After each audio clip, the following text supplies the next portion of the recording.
I'd like to call the Board Education and Business Committee meeting of Tuesday, April 27th to order, please. I want to respectfully acknowledge that we're meeting on the traditional and ancestral lands of the Coast Salish people where we live, work, learn, and play. Could I have a motion to adopt the agenda, please? Trustee Croft, seconded by Trustee Thorne. All those in favor? Motion carried. Next, we'll adopt the minutes. Would somebody like to adopt the minutes of the March 30th BEBC meeting? So Trustee Croft. Oh, and seconded. Trustee DeGroot. And all those in favor? Next, about the meeting from April 13th. Trustee Spilsbury and motion. Seconded by Trustee DeGroot. And all those in favor? Motion carried.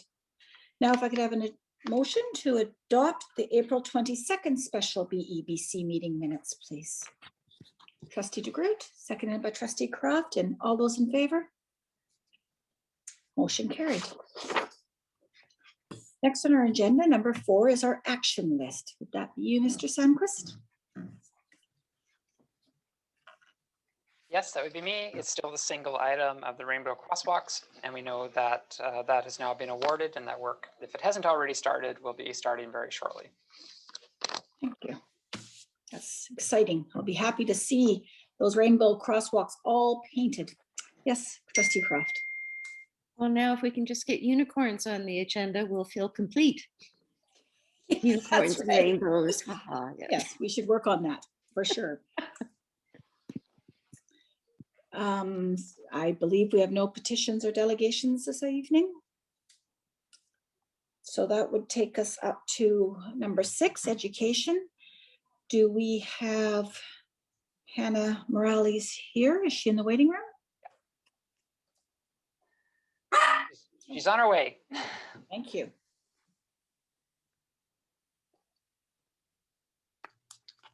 Hello, everyone. Hello, welcome. Thank you. Great to be here. I'm just going to share my screen quickly.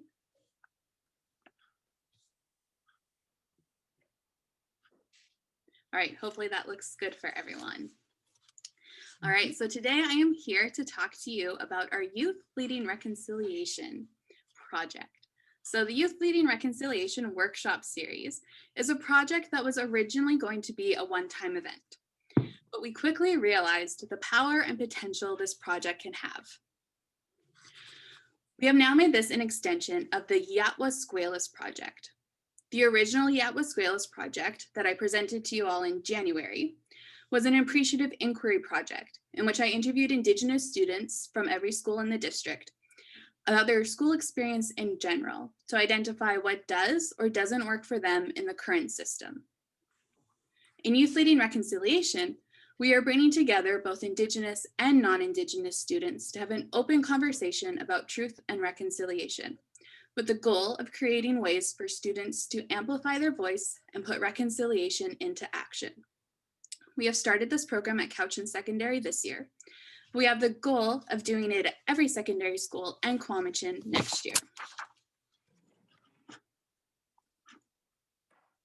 We have had 2 sessions at Cowichan Secondary so far. Due to COVID, we only have about 10 students in our group, but this has helped us to create a very safe and welcoming environment to have these open conversations. In our first session, we focused on the truth. To begin uncovering the truth, we watched 2 episodes of 8th Fire and did discussion activities to have students start thinking of some challenging questions. We asked these students some hard questions, and their responses were both thoughtful and thought-provoking. I'm going to quickly share some of the responses with you all now. So one of the questions we asked is, why is it important to learn about historical contexts and stories? Some of their responses were that it helps us understand people better, to understand and sympathize, and to help the healing. We also asked, how does colonization still impact people today? And they responded with, Indigenous peoples are not set up to succeed in life. A past experience continues to plague a current generation. and maybe not being able to experience what your elders have experienced or something similar. Things are lost when a big change like that is made. So how is the curriculum and culture at your school acknowledging the truth of Canada's history or trying to reach reconciliation? Would you make any suggestions? Some of their responses were that, in my opinion, many non-Indigenous students and teachers alike are not interested in learning what they are not accustomed to. Another said that teachers only started teaching about Natives in grade 10 for a week, and it was only about residential schools and the Indian Act, nothing else. Another question is, what is success?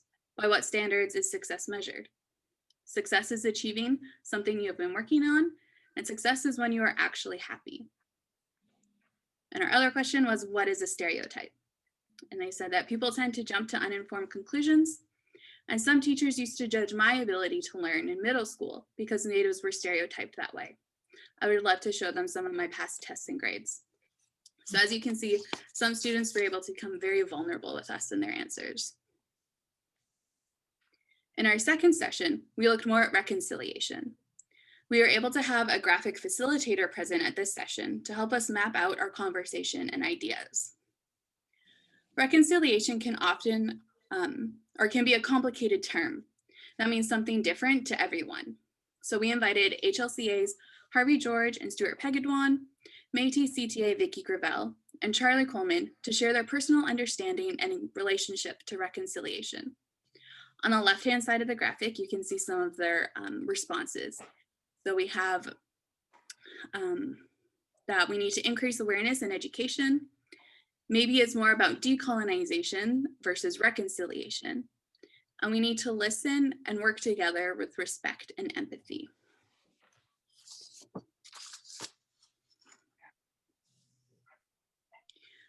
We then invited students to write down their own personal definition of reconciliation. Reconciliation can often become a buzzword used by the government and other institutions, so we wanted to provide students with the opportunity to think of how they relate to reconciliation and what it means to them. Some of their definitions were to learn and recognize the pain from the past so that we can learn and grow as a community. Connecting with people, sharing the truth and righting the wrongs, and fixing and healing equals love.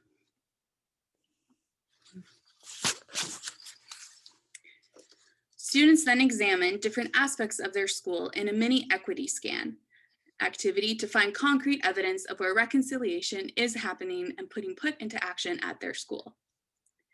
From those conversations, we also identified areas for improvement, and we gave these students a budget to create and lead an initiative for reconciliation at their school. So you can see some of their ideas on the side. We have outdoor learning and activities, more events for socializing and conversations like this, and maybe an Indigenous week where each day highlights a different aspect of Indigenous culture. This piece is really important as it will allow students to really take ownership and responsibility for reconciliation, help us decolonize our schools, and provide an opportunity for the whole school to learn from these students.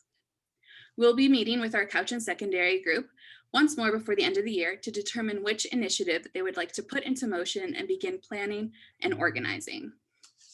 And looking into next year, when we expand this project, it is our hope, COVID permitting, that this group of students from Cowichan Secondary will go with us to the other schools and they will be the ones leading the workshop. Youth Leading Reconciliation has allowed students to engage in challenging conversations and not only find, but use their voice to make change. I hope that through expanding this project to include a number of schools in the district, we will be example to the whole district of the importance of centering and amplifying student voice, especially the voices of Indigenous youth, in every conversation. Thank you. Thank you very much. And he has more to add. Pardon? I'm sorry. Larry, did you say? Oh, there we are. Yes. It's yeah. I want to see Nala. It's good to see you all, my respected friends. I hope you're having a good day today. Yeah, I was going to segue from mine into Hannah's, but I kind of jumped in a little later than Hannah there for some reason, but that's okay. That's okay. Wanted to talk a little bit about some of the work that is aligning with what Hannah's doing, that we are doing along with some Indigenous youth leaders in our schools. And basically what's happening with that is in alignment with our strategic plan under the priority area of Indigenous ways of knowing. One of our action items was to set up a district Indigenous student advisory group. And we've now had 2 meetings with this group of students, Hannah and myself with Charlie. And we've been working with this group of students, kind of getting a sense for what are some of the initiatives they'd like to be involved with. And that's where Hannah's project kind of has come from. We've got a grant of $8,000 that we're using in the schools to really push the youth leading reconciliation forward in consultation with this group of leaders, these Indigenous youth leaders. And basically we want to try to keep this going into next year. So hopefully formalize it a little bit more, just waiting for the opportunity to actually come together face to face in a larger group. But we were doing the best we can through Zoom, and Hannah's come up with some really exciting activities to help the kids get to know each other, as best we can. But certainly moving forward, we want to expand on Hannah's project, the Youth Leading Reconciliation, the Yatwa Squalis, kind of UN Squalis Part 2, while also bringing the voice of our Indigenous youth to the table. So we were able to consult with them on a few different things already. We want to continue that heading into next year. So stay tuned. There's more information coming about that as we head into next year. Hannah and I will be continuing that work. Yeah, so it's exciting stuff. Thank you. Thank you, both of you. That was a really great presentation. I just want to say, Hannah, I'm quite excited about the thought of you taking the group you've worked with now to a different high school and how the students would open up. And I just found that very exciting. I sure hope that that is able to happen. Any other trustees have any comments? Trustee Spilsbury? Thank you so much, Hannah and Larry. It's really profound work that you're doing. And I'm wondering, first of all, if we could have a copy of your presentation, Hannah. There was so much information there that I think could help us as we're moving forward on our journey of reconciliation. And I really like the idea of student-led reconciliation, and we'll have to think about how we can tie that together with our district initiatives. So thank you so much for the work. Really appreciate it. Trustee Thorne? Yeah, I liked it, but I think maybe some of the wording could be changed. Students leading to reconciliation instead of leading reconciliation. And secondly, on the plaque that I saw, the placard rather, if we had something more couches as opposed to the sash, would be more beneficial for the community at large. Other than that, it was good. Any other trustees want to have a word? Trustee Croft? I came upon some presentations at the Royal BC Museum, and Hannah, your name came up. So can I share your workshop with the trustees? You had a workshop back in August? Which one? Which one? Okay, now I have to share it. Oh, sorry, no. So sure, you can share. Yeah. So Hannah did a bentwood box workshop via Zoom for the Royal BC Museum. That's sort of a whole colonial thing altogether with the name, but anyway, and so yeah, so she helped kids learn about the bentwood boxes, and they made one in paper. So anyway, I just found that recently. So Hannah, thank you. It's nice to have your expertise shared beyond Cowichan as well. Thank you. Thank you. Any other trustees have any more words? Okay, well, seeing none, thank you again, Larry and Hannah. That was great. It was really nice to hear from you, and the follow-up was really appreciated, Hannah. I can't wait now to hear next time we get to talk to you. And Larry, always a pleasure. Yes, Larry. Yeah, Okay, it was. bye-bye. Mr. Sandquist? Just like to ask Larry if he's staying in for Swallowtail. Sure, I'll stay with Anne. Okay.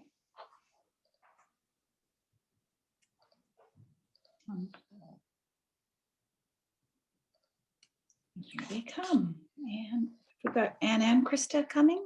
Yep. Oh, here we are. Welcome, Anne and Krista. It's nice to have you with us today.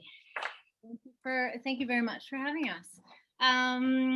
My name is Ann Kissinger. I am the vice principal at Open Learning and the umbrella of the Grove and Swallowtail. And Krista Crowther is here with me today, and she is the magnificent teacher at Swallowtail and has kindly allowed me to have pictures of her on the slideshow as well. I'll just share my screen. Hold on.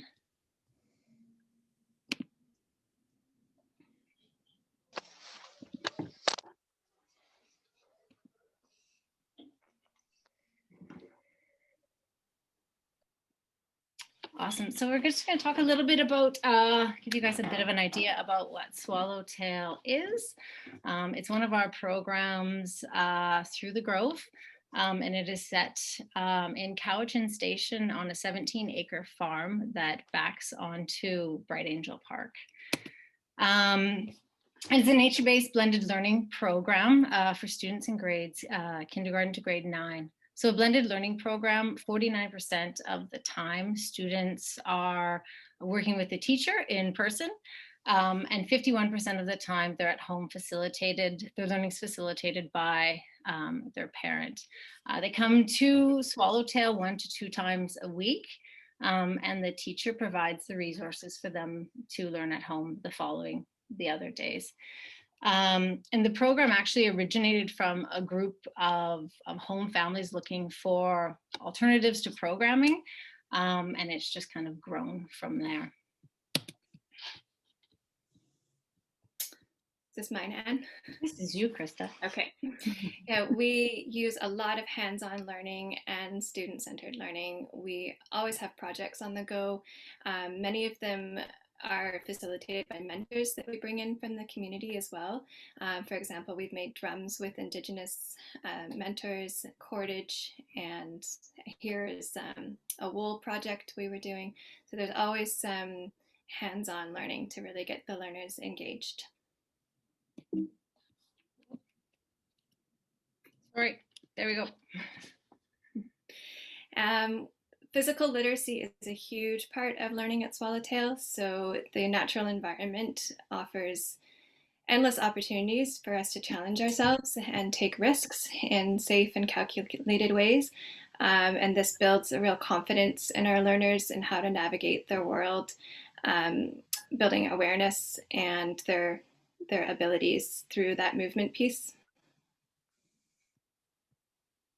The students also are learning together as a community, and they're kind of bridging the curriculum with learning opportunities that they can see and they can touch and they can interact with. And so it builds really strong connections between the students.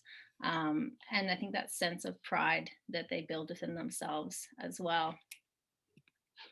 And at Swallowtail, as Krista kind of works with the children, they weave the curricular outcomes and the academic experiences throughout hands-on learning throughout the day.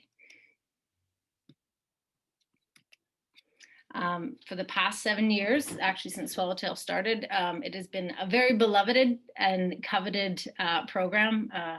It came to our district, Krista, am I correct, about 3 years ago? Yeah, 3. And so it came to Cowichan Valley 3 years ago. We have a very strong wait list of families wanting to come in.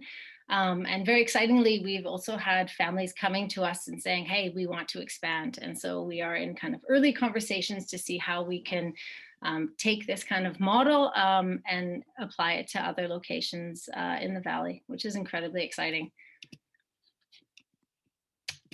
Is there any questions or comments about the program? We could no, there we go. Perfect. There you go. Trustees, have you any questions? Trustee Hutchins. Yeah, thank you. The age group, those kids all seem to be about the same size, but Yeah, so it's a program for K through 9, but there are 3 different groups. So there's K to 5 and grade 6 to 9. So there's multi-age, but more focused multi-age. okay, thank you. I saw another hand. Trustee Spilsbury. Thank you, and thank you for the presentation. I kept hearing a lot of good things about Swallowtail, and we decided we really need to know what Swallowtail is doing out there, and just want to share with you that we really support the outdoor learning aspect, blended learning. So thank you. My question is around staffing. Krista, are you the only teacher for all those students? Currently, yes. Last year we did have another teacher for the oldest age group, and this year with COVID and expanding so quickly, it turned out that I have all of the students. But we're hoping to again get another teacher for the oldest group, who's again expanding, and our numbers keep growing, so we should be able to keep doing that. Anne, you want to? Yeah, no, Krista, this year you have 30 students in the K to 9 range. And our hope is to have, for all of the kids to have at least two learning opportunities a week. And that made it difficult this year. But like I said, I think Krista's right on, is that we have lovely educators that we're hopeful that can stay with us or be interested in our program, and that we can expand because we definitely have the interest, and we have families calling daily as to how. I think also Mike Russell's video really helped. To help or a curse, I don't know. It's lovely. Well, thank Trustee you. Billman. Yeah, Trustee Billman. You talk about expansion. Do you have a plan for expansion? And how is the transition when the grade 9s go back to a regular system? How do they find that? I can answer part of it. Do you want to answer the transition part, Krista? Sure. So this isn't actually a very unique problem. I don't think it's very often that we would come and say, hey, we actually just need land for a fire pit and a tarp. I don't think that's something that maybe school districts always have. So I know that the families that have come to us, some of them have also said we do have space and land, and that they have a willingness to have these programs on their lands. And then we obviously engage in conversation with the district as to how we can make that happen. But Krista can attest to, I think the natural part of Swallowtail and the beauty is that it is without walls, and it's outdoor all year round, and kids are impacted by seasons and climate and knowing their space and their place. And so it's a unique problem to not want any real structures on the land. As far as transition, it's a good question.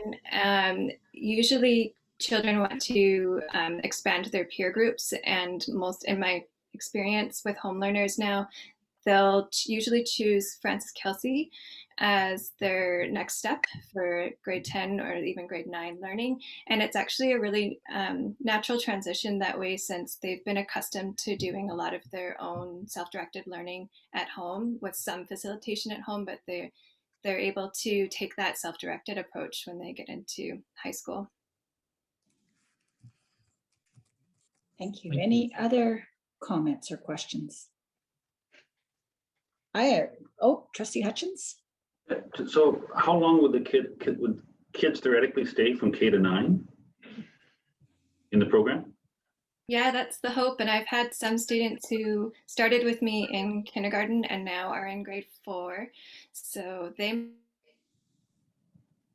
might be the ones to go. We'll see what happens. But I've had some who started in grade 2 and are in grade 8 now. And wow, yeah, that's the fabulous. ideal. Thank you. I think it's absolutely amazing. I didn't actually realize what it was at all. So thank you so much for coming and sharing with us. And you really, in the winter, you don't go indoors, you find like a fire pit, you hunker down. Like, how does that really work? Lots of layers. And lots of movement. We do have a small canvas wall tent and it has a wood stove in it. So there are occasional afternoons that we'll hunker down and get cozy in there. But honestly, with the fire pit and the kids being accustomed to being outdoors, we layer up and tough it out. Wow, that is amazing. I think it's fantastic. Again, thank you so much for sharing with us. It's really great to know what's going on out there. Thanks for Good. having us. Yes, thank you very much. Very exciting project. Oh, I'm going to mute while we switch here.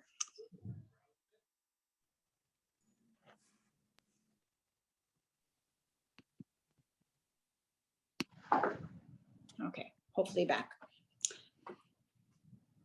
Now we're going to have Assistant Superintendent Longridge, I believe, right? Oh, and no, we don't have him yet.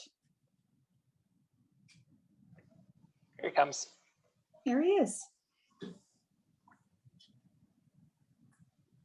Hello, Mr. Longridge. Welcome. Yes, Ait Squel, Sien Siatya, Equanisilam Nala. It's wonderful to see you all. It's wonderful seeing those presentations and how it's been activating the strategic plan. It's just a hard act to follow, I have to say. I was hoping you could advance Richard into the conversation. And I will share my screen.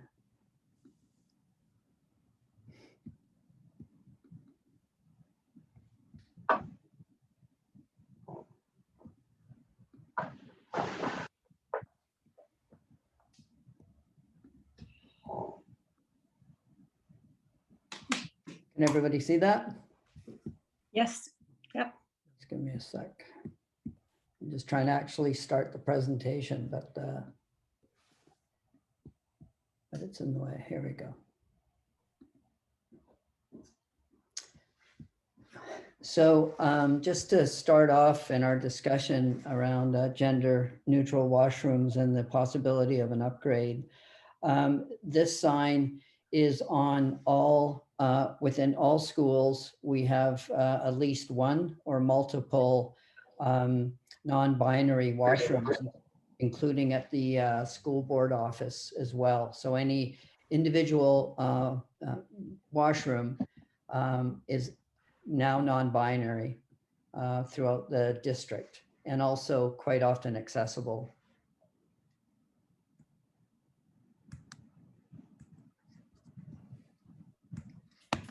It doesn't want to seem to move forward. Here we go. I thought I would anchor the conversation in our strategic plan as we look at our values of equity, relationships, the environment, which was in our previous conversation, and harmony and inclusiveness, and focusing particularly on equity and inclusiveness. And a culture of care, which is one pillar of our strategic plan. It fosters healthy, safe, and resilient communities that build on the unique identities of our learners, allowing them to thrive. And future-focused systems, which create nimble and dynamic environments that embrace change and foster innovation to enhance student learning. And that said, I'd just like to direct you, this information comes from the SOGI Inclusive Education Resource Guide. And it says that everyone has a right to use a washroom that is safe and free from harassment at school. And when it comes to washrooms and change rooms, each school and district is at a different place in their journey. And there are many factors at play that can impact the approach to creating safe and accommodating spaces for all students. Most schools' facilities were built during an era to separate men and women, or boys and girls. As access and inclusion continue to evolve along the changing social values, there is an increasing shift towards washrooms and change rooms that are more inclusive. These are often referred to as universal or all gender washrooms or change rooms, or non-binary. And so to look at this and what are the advantages, it's not, as you can see, one dimension is certainly inclusivity for transgender and non-binary people, but also if you look at inclusivity for people with disabilities, as it allows easy access and also for other adults to be able to be supporting kids within those individual bathrooms. There's increased privacy and safety, which I think is important, even as we've expanded and looking at some of what occurs in multiple access bathrooms in regard to safety, in regard to vaping and smoking and so forth. These types of bathrooms also diminish that as well. Increasing efficiency, as you can see, in regard to sinks and so forth, can be accessed for not just for the washroom, but also have general access. And a forward-thinking design. The demand of universal washrooms and change rooms is growing, and they are often create greater flexibility. Designs that prioritize gender designation spaces may require renovation or community needs, and they continue to evolve. So as we look at opportunities as they arise, and looking forward thinking in regard to what can we do when we have that opportunity for a refit, that's what brings us to the conversation about bench. And here's an opportunity to actually look towards the future, look for creating space that are accessible, that are gender neutral, and also conform to all elements of safety, inclusion, and gender neutrality that we are looking to achieve as we move forward. So perhaps Richard can actually talk about the details of the design of this particular washroom in this site.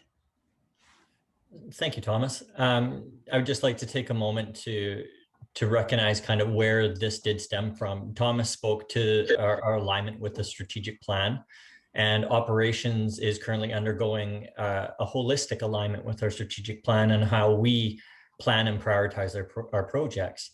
So for example, we're now looking, instead of replacing like with like, for example, for this washroom, we're trying to introduce the lens of inclusivity.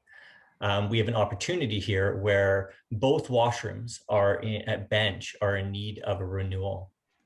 And so instead of just looking at it from the perspective of, well, let's just take out what is existing and replace it with exactly the same thing, we see this as an opportunity for us to align with the strategic plan and the future goals of this district. So we asked the question, what's the right thing to do for this school, this community, and as far as this upgrade? And that led us down the path of retaining Studio 531 out of Victoria, they're an architectural studio there, to do a washroom study for us, and with the focus on gender neutrality. Let's try to see what we can do here. So they dove into the existing floor plan that we see here. They've highlighted all of the washroom facilities in different colors, whether it's boys, girls, or universal. The one in the central screen highlighted in yellow is the current girls and boys washrooms in question. Thomas just put his cursor on that. So with the design of bench, this core washroom services kind of the main component of the school. But in the gym side, we also have an everybody washroom there. So there actually is a safe washroom of choice in each facility. When we get further into this, we're actually going to show and demonstrate that we have exterior access from the courtyard should students from that portion of the school choose to want to use this washroom in the main portion of the school. I'll get you to flip to the next slide, Thomas. So here's our existing washroom floor plan. We have 12 fixtures combined between the two washrooms. The current boys one consists of 4 urinals. Within the new design that we're going to move to next, we did look at how many fixtures we had in the school, and it turns out that with these 12 combined, we actually only needed 3. We needed 2 female stalls, or 2 washroom stalls, and 1 more accessible stall in order to meet today's current code. But we also asked, well, that gets us to acceptable today. Is it going to meet the future needs of this school or provide enough opportunity of choice for the students? And so within the space that we have, if we move forward to the next slide, it was determined by Studio 531 that we have enough room to potentially go to a 7-stall design. So option one is basically keeping everything kind of similar to what we have now, more of a traditional girls on one side, boys on the other, very closed off entrance, still accessible to the outside, but really struggling with the accessibility requirements. So we wanted to understand, okay, what is the most cost-effective way to try to somewhat achieve what we're looking for? And this is what they came back with.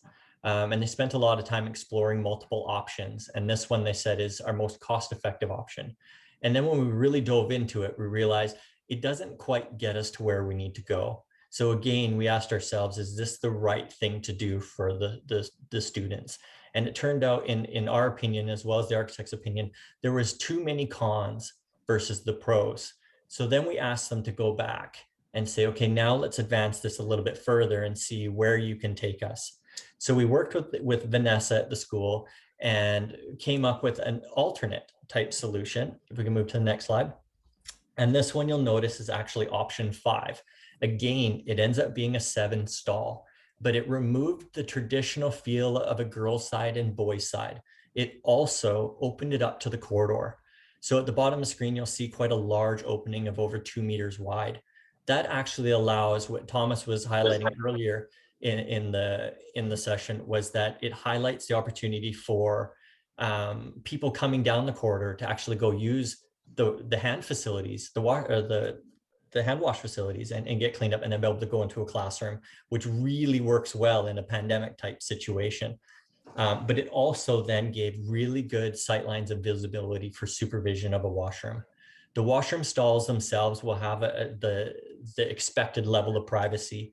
We're anticipating more like floor to ceiling type doors with a little bit of a gap, so we can actually ensure that everybody that's in there is safe and okay. This one is the option that we are looking to pursue as the most viable. It actually created the most accessible space.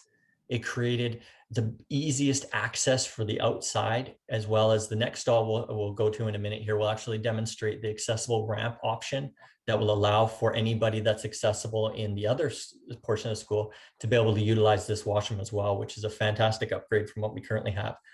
But it also allows the ability to put in lowered fixtures for even smaller children, so they can really grow into this space as well. So we were pretty excited about that. I'll move into the last slide for me, which is demonstrating the accessible exit option. We did have the existing option shows that it's just a traditional step down. We're looking to move away from that. Option 1 would have been depending on what layout we chose, but option 2 was really the optimal layout we were looking for with the lowest slope. So even young children in wheelchairs will be able to actually roll themselves up and down this with a fair bit of ease, compared to a little bit more of a steeper slope. So we really took a holistic and inclusive lens to this project and really focused on what's the right thing to do. Our capital department with Chris Baker on board now, he's very supportive of this type of work. So we had a great collaboration between the architect, the school, and operations. And we're anticipating, we reserved $175,000 budget to be able to do this project right from inception all the way through to completion, with the anticipated completion date expected to be ready for September of 2021. So we're expecting to have this all in place and welcome the students back come September. I think the last slide after that is questions. Yeah. There we go. If I may, I would, if you look at the sinks, they're also at a height that's accessible for wheelchairs. Mm-hmm. So that's another piece that gives that inclusivity piece in regard to also that's wide enough that wheelchairs can actually be able to navigate around the space easily and get access to washrooms and those individual stalls, which gives greater access for students. And they're not going to somewhere specific in a building as easily. That's actually closer to where they are in regard to being able to get to an accessible bathroom. So there are some other aspects to this that are good for everybody, as was said in the original slide. Yeah, this is a fully accessible, gender neutral washroom. It feats the full gamut, checks all the boxes for us at this point. Thank you. That's very, very interesting. I like the work you've done there. I like the wider doors so that the sinks that people don't need the privacy at, we can walk by and at a glance, make sure that children and students are safe and clean and behaving like they need to. Any trustees have any questions? Trustee Hutchins. So what is the purpose of the open doorway into the hallway? Is it a safety issue, access issue? I think it's, oh, sorry. Yeah. It is a combination. Yeah. So a lot of the schools, if you go on them nowadays, most of the schools have pulled their doors off and they keep them open and things like that because of the need to be able to actually have some kind of ability to monitor. So this allows, with enough privacy within the individual stalls themselves, but gives an open field to create that automatic supervision. Going the choice of gender neutral, having supervision and that ability to monitor is a really key part of this transition to make sure that everybody can feel safe in using this and comfortable. Thank you. Trustee Dolan? How many more of our school washrooms in all our other schools, when are they coming due for an upgrade? And is our new high school going to be designed with this in mind? As far as our other schools, we're exploring those options now to try to see where we are with our overall planning, to try to figure out, okay, what other opportunities. We don't always end up with this type of core design that really allows this flexibility. So this is kind of it ended up being our perfect opportunity, but we're going to explore this every time this comes up. And maybe it's only a 2-stall or a 3-stall gender neutral washroom, but to really move and create that culture all the way through elementary, all the way into our new high school, which is going to have a gender neutral and inclusive lens. This will just help keep everything consistent through our entire educational system here. Trustee Croft. I've been on a lot of boards and a lot of meetings. This is the first time I've ever done a washroom on the agenda. And it really, I mean, it's fascinating and it's important. And having survived 2 residential washroom renovations, I commend you on your footwork. It absolutely needs to be done. Perhaps I've missed something, but if I may, have the teachers and the students weighed in on this yet? Not yet. I think that's, yeah, and that'll have to have the conversation, and there's got to be communication and a communication plan to understand this, and what the benefits overall are. And it may be new to some people in both the school community, particularly for some people given the age. But I think that's part of a comprehensive communication plan that would have to be part of the understanding as we move in this direction as a school district. Trustee Spilsbury.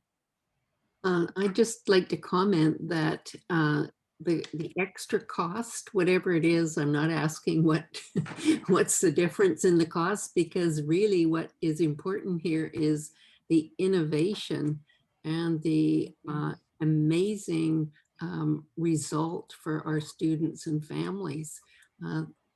Most people don't think of washrooms, as Trustee Croft has mentioned, until you're actually a part of them. And then they can become extremely important. And I think this one will certainly say to everyone how much we support inclusivity and efficiency and innovation. And I just want to applaud that. Thank you. Thank you. I also have a question about our new high school. Will it be all inclusive washrooms, or will we be having a combination of gender separate and binary? Do we know that yet? That's actually a really good question. I'm not 100% sure in that one. I would maybe lean toward Jason or Robin supplementing that one. Well, it's yet to be designed. We're Mhm. still working through that process. Okay, thank you. Any other questions or comments, trustees? Well, thank you again, both of you. That was really great. Like Elizabeth said, I've never really been on a call and just talked about bathrooms, but I think it's really exciting. I'll be very, it'll be very interesting to watch how it rolls out and how our students and families embrace it. So it's really nice that you've made it so clear, and it looks pretty exciting. Thank you. Thank you. Thank you. I just,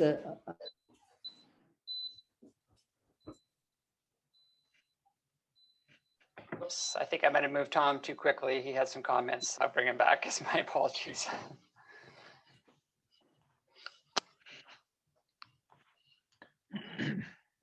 Sorry, Tom.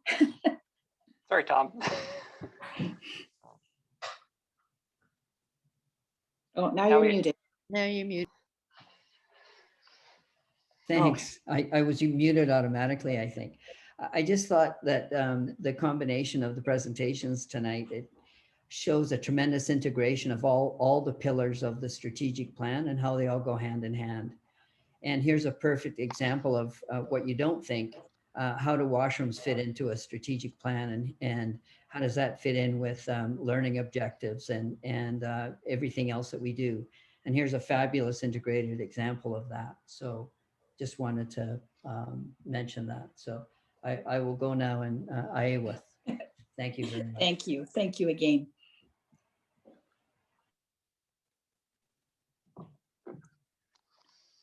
Okay, now Mr. Sandquist, I think it's you with our budget considerations. Yeah, how do you follow that? Those Yeah. are just really That's fantastic tough. and interesting presentations, and I'll try to keep the budget interesting. And I know it's interesting to myself, but I'll try to make it the same for you. I'm going to need to share the screen, and I'm going to do that now.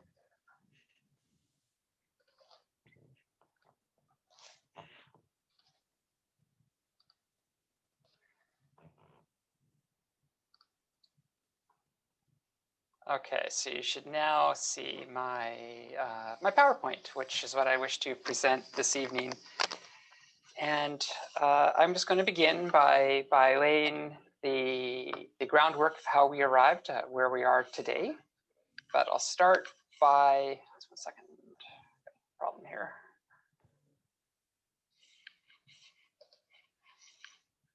It's moving. So to start with my own acknowledgement of the territory, and that I acknowledge that for thousands of years, the Quetzin peoples have walked gently on the unceded territories where we now live, work, and play, and I am zooming presently. So we begin by, as all of our budget presentations have, by revisiting the budget guiding principles. And we just saw great examples of the strategic plan in action. And I'm going to use the strategic plan a fair bit through my presentation this evening. Also, we have in our in our budget guiding principles, the need to be still considering some of the COVID-19 pandemic response, to remain transparent, to report out, develop on our principle of equity, and of course comply with the School Act and the appropriate contingency balance. So just a quick reminder that we're using those as we work through this process. And those 4 big priorities of learning, Indigenous ways of knowing, culture and care, and future focused systems, we'll try to highlight through the budget options. So the board has been busy this month, and been busy for a little while on budget, but particularly this month. And so far, these are just really the high level. I'll actually talk about when we did all these things. The board established those budget guiding principles that we reviewed. They've been thinking about the strategic plan and those priorities when options are presented. The board surveyed the public. There were 136 responses. The board went to the advisory committee and received some feedback, held a public meeting, held 6 meetings with the partners on Friday, and has regularly been receiving information on the budget through the Board Education and Business Committee and the regular board meeting. And it all really began in February when the regular BEBC received an enrollment estimate for 2021-2022, and that's where we started to talk about the challenges potentially with the enrollment for next year and being down 187 students. The board reviewed a preliminary budget report that I presented, which contained assumptions and risk factors. So, for example, some of those assumptions would have been that we knew that we had wage increases that needed to be factored into the budget. And a draft of the 2021-2022 budget guiding principles were presented and feedback was received. And those went forward to March 2nd to the open board meeting and were adopted. And then on April 7th, the board received an updated surplus reconciliation to try to get a handle on what may be available from this year that could help out next year. The board reviewed a year-end projection that was updated with the February enrollment count. And the board then did some deeper dives into what the 2021-2022 operating grant announcement looked like and what that meant for the coming year. We did an analysis of the changes in the funding formula as the wage settlement had now been incorporated into the funding rates. There was a reconciliation of that grant to show what the actual position was after the labor settlement had been brought in.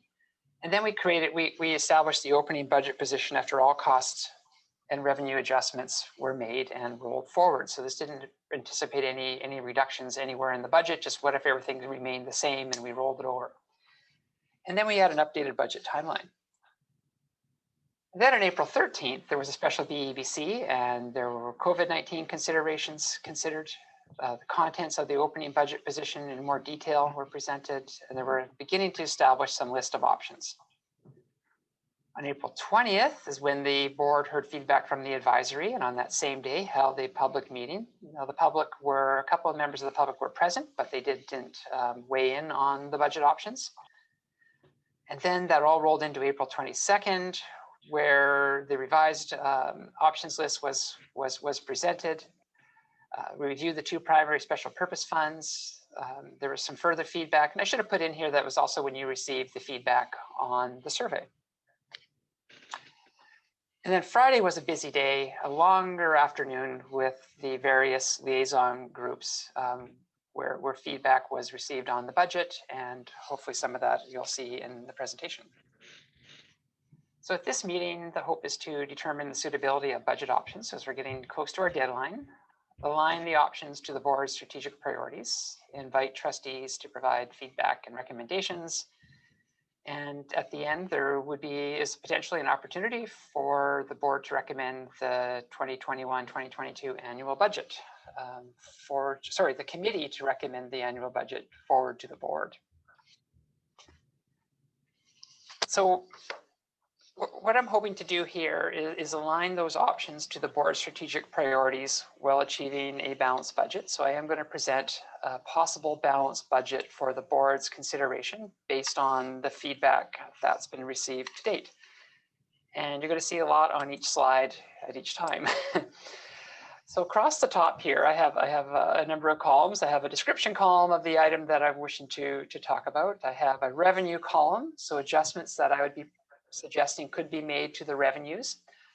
A surplus column, so a suggestion for surplus that could be brought in to assist in balancing, and an expenditure column. And so really revenues plus surplus less expenditures is going to equal whether we have a proposed shortfall or a balanced budget. And then I have a column for alignment to the strategic plan. And I've talked about this number a fair bit, and I've said this was our starting point, and it didn't reflect bringing in surplus or any reductions for declining enrollment, but we were beginning with just under 4.1 million. And some of these items you've seen before, and some of these items not necessarily. So we talked about the potential to bring in $2 million of the 2020-2021 surplus. I've run an updated surplus or year-end reconciliation projection, I shouldn't say reconciliation, and it hasn't changed substantially. So the last time I presented was $2,038,000 from this current year, and it's still very much in that range. I think it was just slightly down when I did the next projection. So I think that number is still a reasonable amount that could be brought in to assist in balancing the budget. So new to this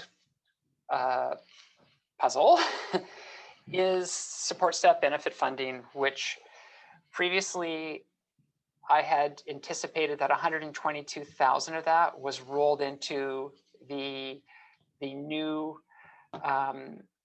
funding rate for per pupil.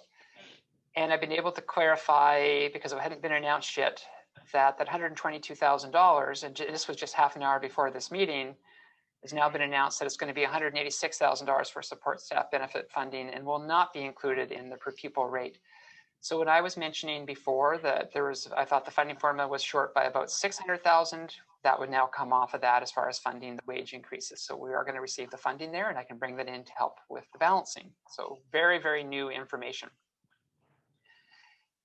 The other item, the funding rate for DL and DLVC, because we anticipated more of those students returning to in-class instruction, and we're going to provide options for parents to remain in DL and DLVC at a lower funding rate. That supports the strategic plan of learning opportunities. The one-time savings from the benefit premium holiday.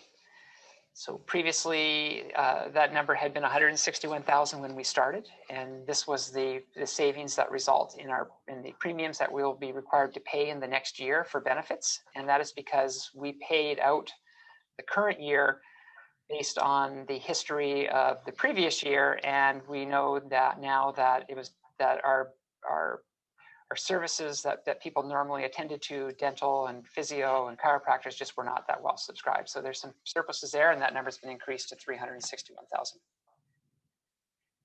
We've had some more up-to-date information on the international student program since this process started, as far as to the number of students that had registered. I believe there's still more students coming in. But in anticipating that maybe they're not all going to be able to get here, we feel comfortable with adding this number to the 1.4 million that was currently in the budget, and going to the same amount of funding that we had in the budget this current year into next year. And then in support of the special education equipment, in support of the Culture Care Initiative, this was to, I know we have a couple of very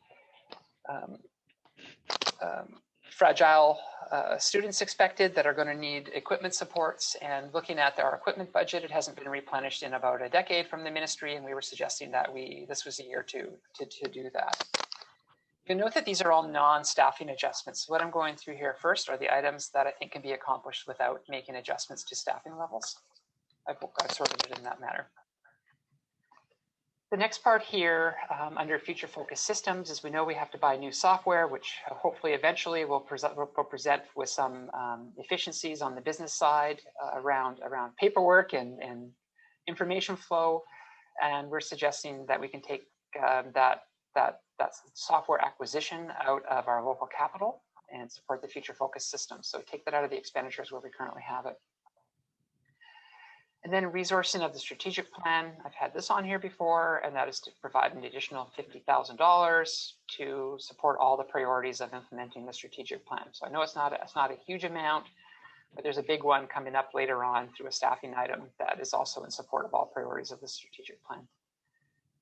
And then looking at mental health supports, this was to continue with the LifeSpeak program, which provides mental health supports to our adults in the system. And I've taken that $15,000 from surplus and have the offsetting expenditure there. So I want you to see where the funding is coming from to fund that item. And the average teacher salary, I've explained this lots of times. We take who we have, we roll them over, we give them the raise, give them the increments, but then we know people leave us. So often we're replacing throughout the year with less expensive teachers. The student feedback that was provided was in two areas. One was in technology, and the other was in looking at district-wide recycling and composting types of programs. So I thought it would be a good recognition here of the student input to have an item which is future focused for the environment to look at those district-wide recycling and composting programs to enhance those. Then under the personal protective equipment, hand sanitizer and cleaning supplies, so in anticipation of some protocols for the next year, which may be continued purchasing of masks, continued supplies to fill the hand sanitizers or the soaps for the hand wash stations, we have set aside $70,000 for those additional supports coming from surplus under the Culture of Care Strategic Plan Initiative. And then the final item here, non-staffing, is to look at the travel budget. We don't believe the world will return to the number of meetings that people travel to. We're certainly going to be looking at how we can put some additional controls in to not overspend that, but we think there's an opportunity to look at doing things differently around travel for district employees, and suggesting $50,000 that we'll look to take out of that item. So when those revenue adjustments are made, we end up with 87 million. And under the surplus, we end up now accessing close to 2.1. So we've added another 85,000 to that initial 2 million. And then the expenditures, we've made pluses and minuses, and we now go from being short 4.1 million to being short 1.3 million. And the next section I'm going to go through is related, and I'll stop at the end of this for questions, is related to the staffing components. And I realize that all staff contribute to supporting the strategic plan, but to balance the budget, we need to be looking at some adjustments. And out of respect for what those positions might be, I've kept it at a very high level for this presentation, so as not to put a potential position out there in a budget document and have an individual find out through this presentation. But I'll certainly have conversations with the union groups, and I also want to be clear before I start the staffing component that it affects every work group, from exempt to vice principals to USW to QP to teachers. So there are some minor adjustments in there for all groups. So we've tried to do it in an equitable manner that respects all groups. So looking at the staffing adjustments, the way I have it sorted here is that there are some natural ones just due to declining enrollment and formulas. So if you drop 187 students, we know there's going to be fewer classrooms and some other fewer supports related to that. And so that's one that is an adjustment. And of course, they're always viewed as a cut, but that is more just related to, directly tied to the enrollment reduction. We also see an opportunity with 2 unfilled positions to not fill them at this time. And so those don't create a layoff situation for anybody, but they're simply positions that everything's important. I keep coming back to everything is important. I know everything's important, but we have an opportunity to make that adjustment. We have of course, we can fund positions from the operating budget, and sometimes there's an opportunity that presents itself in another fund. And we have another fund that can support a position for probably the next 6 to 7 years. So we were suggesting that we pivot that an individual or a combination of individuals equivalent to that FTE and move them to that alternative fund.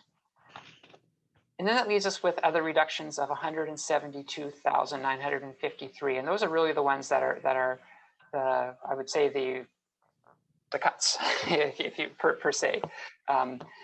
Not tied to unfilled or declining enrollment. And then the next item here we have is the District Principal of Literacy and Numeracy, which is an addition, supporting all priorities of the strategic plan. And we would be proposing, and we've said that we propose to use unutilized surplus in the in-service accounts this year to fund that. And so that's why you see the surplus and the expenditure showing on the same column. And then the last item is to address the additional cleaning protocols. And this is to have a sprayer program continue into the next year on a less frequent basis than we currently have. We're still waiting for provincial health orders as to what any protocols might look like. But we know that it was suggested that the cleaner that the schools are, the less absenteeism that we should be expecting, the healthier environment for students and teachers, and having these positions will also allow us to narrow in on areas where when we do see an increase in absenteeism due to sickly illness throughout the year as well. So we think that one supports the culture of care. So when you subtotal these adjustments, you now get those numbers at the bottom, the revenues of 87, and if you add a surplus of just under 2.4 million and subtract the expenditures, I'm actually out ahead a little bit, ahead by just under $40,000 in a balanced budget. On to my next slide, and then I'll stop. Well, actually, I'm going to go a little bit further before asking trustees. So I think there's a few things that may answer some questions. So if I reduce the surplus that is being used to balance, that brings the balancing item down to just to 2.34 million. So this budget proposal balances on 2.34 million. So what does that mean on the context of the board's overall surplus? But before I get there, I need to talk about two items that aren't here yet that will be potentially disappointing. And the first item that I haven't contemplated in this particular sample balance budget is the QP and USW closure week time bank, which was $384,000.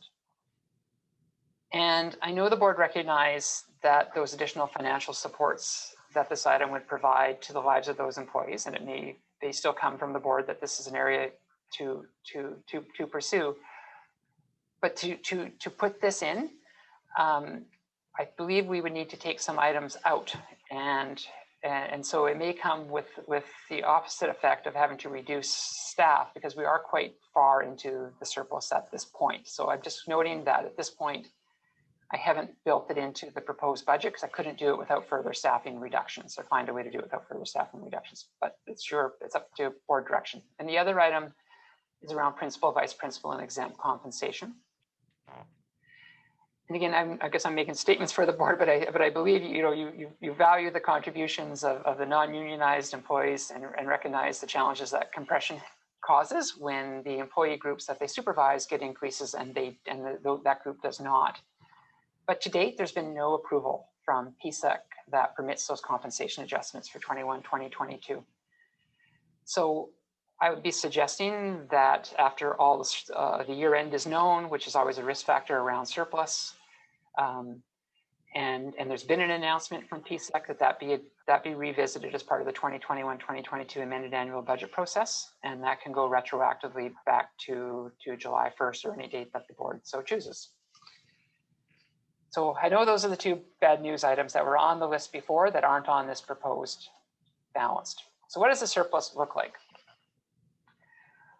Unrestricted, we began this budget year with more than the budget year that we're in, we began it with more than $1.4 million left, and we had to draw it down an additional $800,000 due to COVID expenses and some other pressures that came up throughout the year. So the unrestricted surplus is at 1.445 million. The last year-end estimate projected a surplus from the current year of just over 2 million. And we're suggesting that we had in-service that wasn't brought into that surplus projection on March 31st from our in-service accounts that was going to be dedicated to fund that principle of numeracy and literacy position. So when you add all those surpluses up, what is the board starting with? And that leaves you with 3.65 million as a starting point to what we think the surplus will be at the end of the year, the total surplus.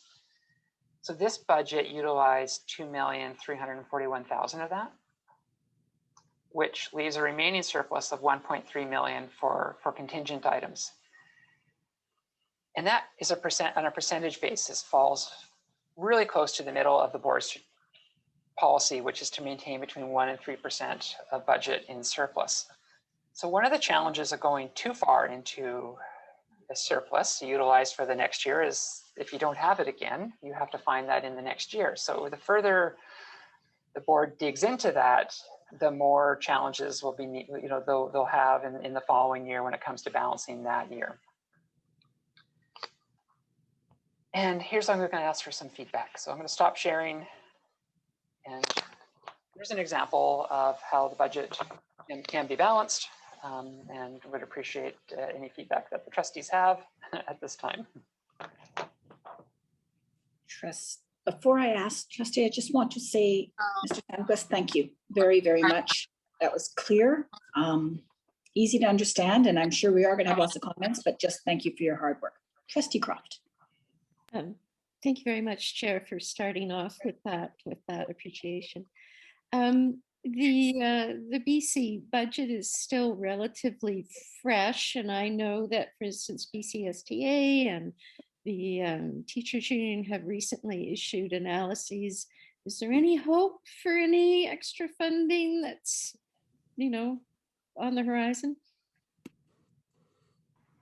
Well, this became a little bit better to half an hour before this meeting, just to be honest. But I think the budget is always dynamic, but at some point it has to be closed off, and then it moves into the amended phase.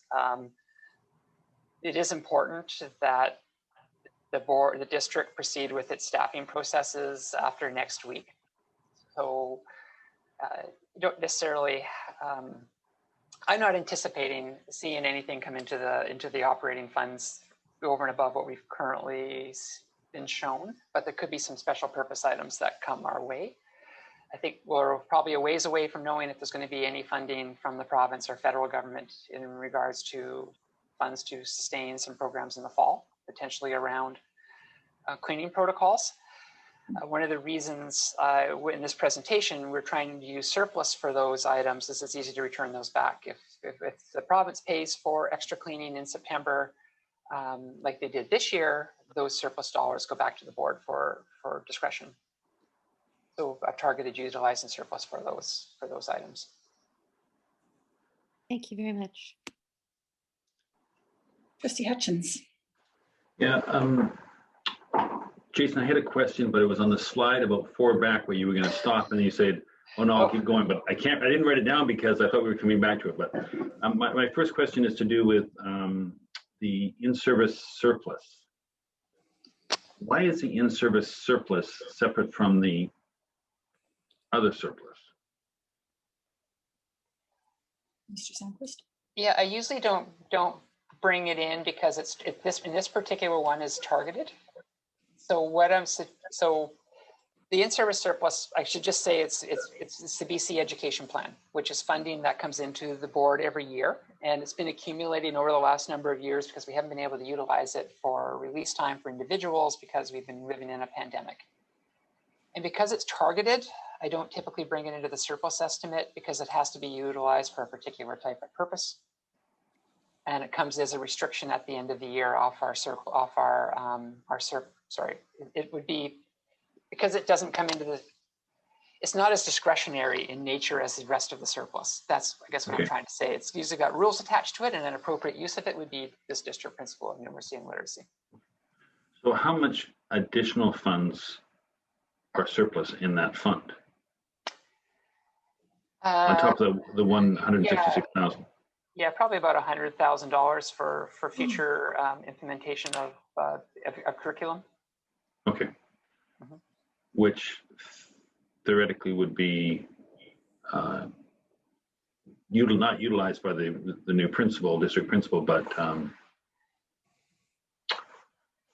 don't want to say orchestrated, but to do their work, they would need to have that fund available.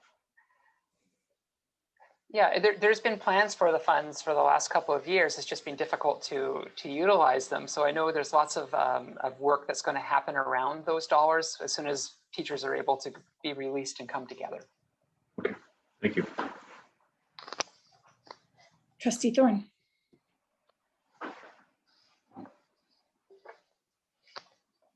No, Jason just answered the question about targeted, non-targeted dollars. So I'm satisfied.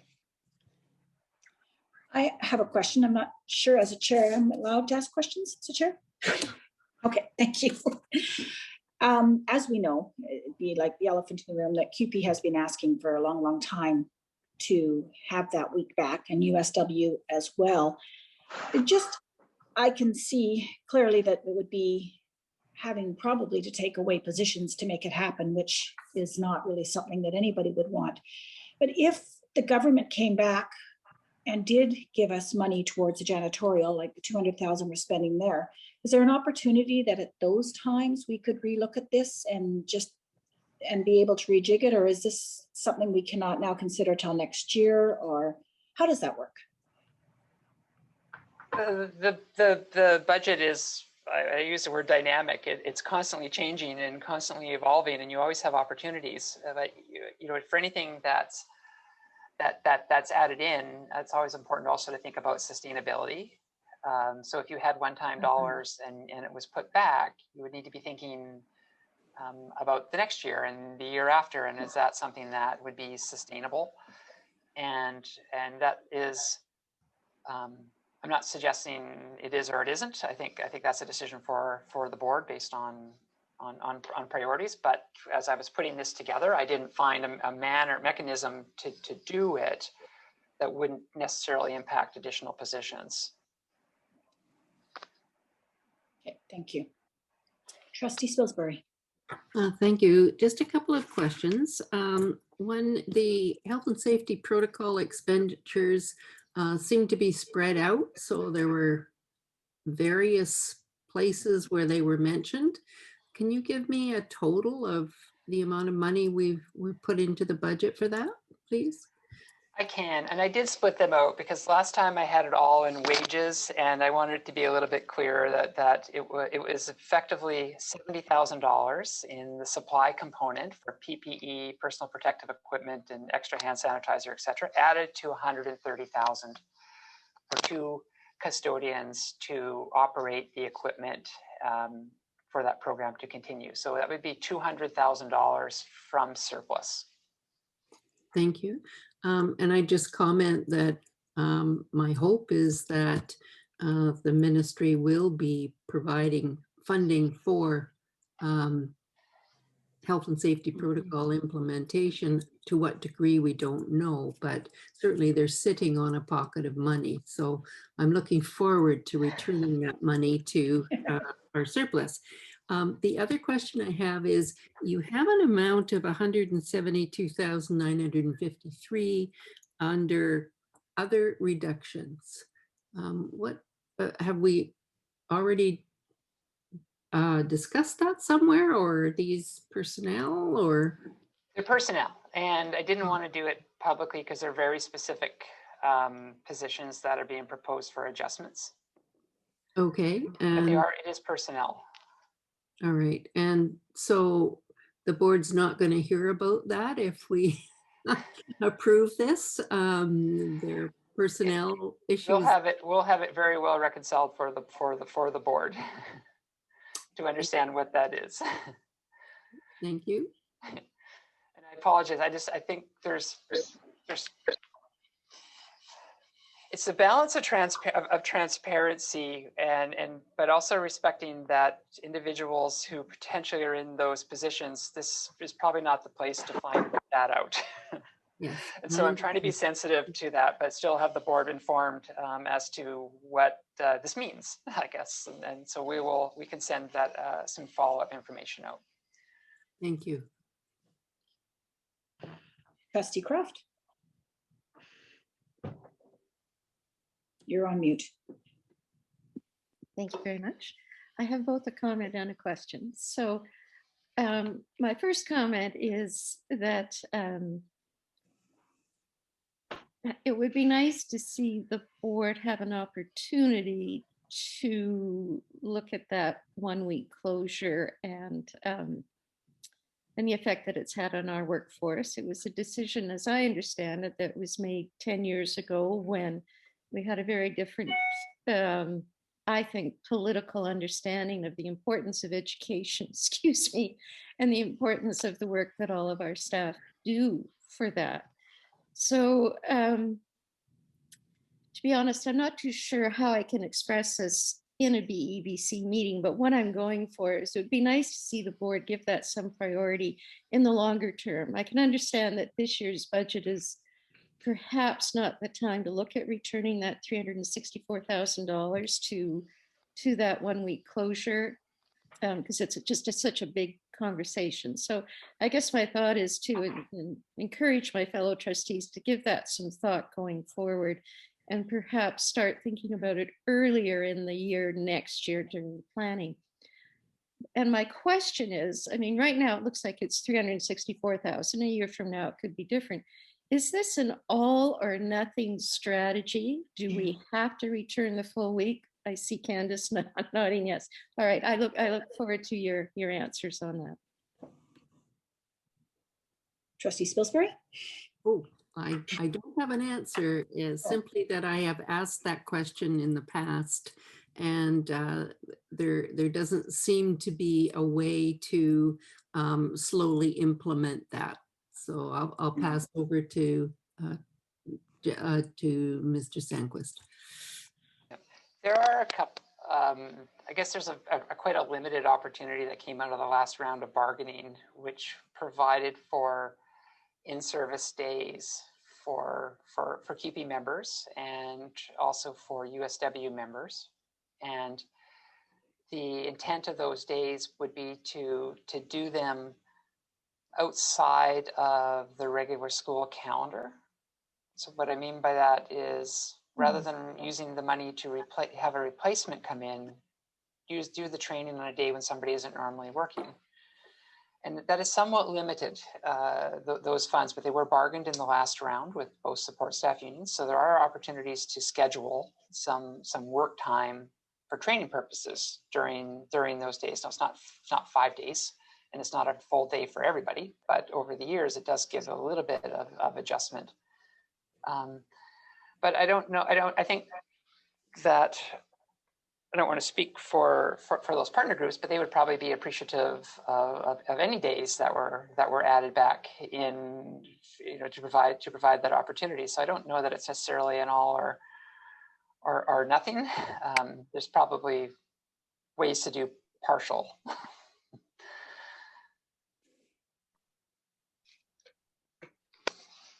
Trustee Croft? Okay, everybody. So I know you hate my motions, and I completely understand because I find it a bit befuddling, but can you help me out here? Is there a way that we can ask staff to do a deeper dive into the matter and come back to us with an overview and perhaps some options, not for this budget year, but for subsequent consideration? What do you think, Madam Chair? And really, I'm asking Rob and Candace, because you guys understand these things. Thank you.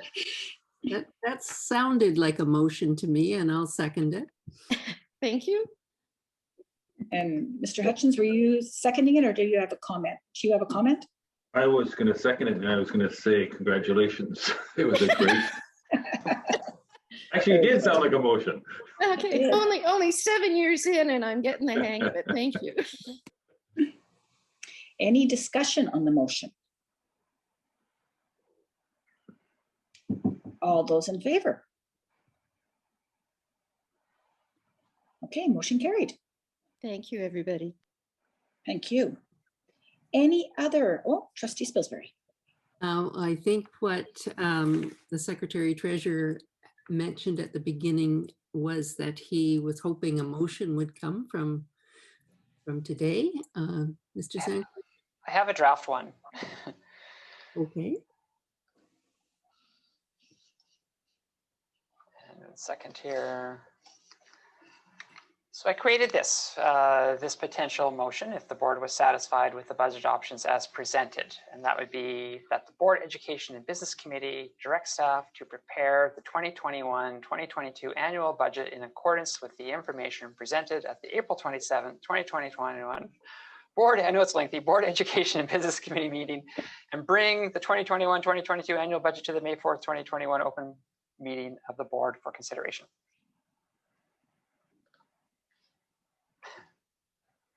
Trustee Thorne, you moving the motion? Okay, and do we have a seconder? Trustee Spilsbury. Any discussion on the motion? Trustee Hutchins. Jason, you don't have to answer this question tonight, but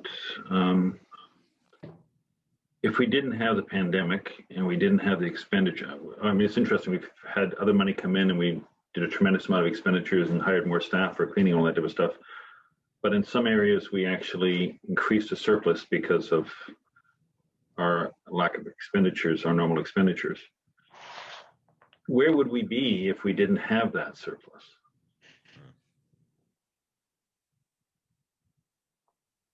You're right. There's wins and loses. There's financial gains and financial losses through the pandemic. Some things have cost more, and some things have cost we haven't spent. Oh, that's a great question. I think that we received a lot of surplus out of the back end of last year through March, April, May, and June, and that helped a lot this year. And we actually ended up netting, that 1.4 million that we have left over. We wouldn't have had that left over a non-pandemic year. We wouldn't have had that amount left over. We would have probably utilized more of it. And I think this year, we're also kind of at the end of the pandemic, but we have higher surpluses in some accounts simply because of it as well. I think the real saving item for us as a province and federal government came with a whole bunch of money that allowed those savings to be realized by the board in other areas of the budget. So I think I don't think we'd be where I think we'd be a little worse off. Yeah, I'm just wondering, is that somewhere along the line we have to get a message to the province that this is not an extravagant budget, and we managed to balance it with some adjustments, but also because we had unexpected surplus because of a pandemic. And I don't know, the numbers aren't quite working yet. Danquist? Well, and there's one-time items here. The $361,000 being brought in from the benefit premium holiday, that's directly a result of the pandemic. And next year, that won't be there. That item, those savings that we have as a negative line item in our budget, that's going to come back in. And in fact, people may be behind on their personal health care and dental work and be going more frequently in the coming years, and that echoes into the next year. So I think that we're in an unusual time to be budgeting. It's not following our regular patterns. Thank you. Thank you. Any other discussion on the motion? Mr. Dolman? Well, we are seeing a decrease in enrollment, which is going to cause some cutback somewhere. Am I correct? Yep. Thank you. Any more discussion on the motion? Seeing none, all those in favor? Motion carried. Thank you again for all your hard work, and we will look forward to more discussion again on May 4th. But I appreciate the work and how you make it easy for us to follow. Appreciate that a lot. Now, if we could move on to committees, and Trustee Croft, do you have a summary of our advisory committee? I do, and I just elected to make it a wee bit more detailed. As we get into May and June, things get a little crazy, so I thought I would just share a little more this time around. Not a lot, don't be afraid. As we approach the end of the school year, our educational partners have much to be proud of for their exceptional accomplishment of delivering innovative and caring education in extraordinary time. Students and staff alike have created one of the safest sectors in our society during the pandemic. Everyone is busy ensuring kids are completing their work and transitioning to the next level. Wherever possible, classes and activities are moving outside. And secondary school communities are sorting out creative ways to honor graduates and celebrate their success.